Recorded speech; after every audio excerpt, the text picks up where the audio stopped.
Good evening বন্ধুরা। তো আপনারা সবাই কেমন আছেন? আশা করছি আপনারা সবাই খুব ভালো আছেন, সুস্থ আছেন।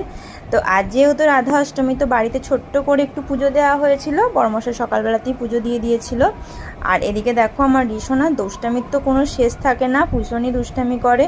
তো সেটাই দেখো, এদিকে খাটের ফাঁকে পাটাকে কিভাবে রেখেছে, তো সেটাই তোমাদেরকে দেখানোর চেষ্টা করছিলাম। তারপরে পাটা বার করে নিয়ে তারপর এই যে জানলার কাছে চলে গেল, ওখানে একটা সাবান পেয়েছিল, তো সাবানটা ঘাটবে বলে। তো এরকমই সারাদিন এরকম দুষ্টামি করতে থাকে।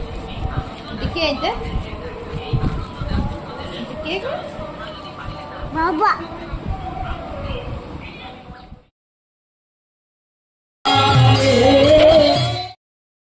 একটু যদি ওর বাবাকে না দেখতে পায়, মানে যদি না থাকে, তো সারাক্ষণ ওই বাবা বাবা করতে থাকে।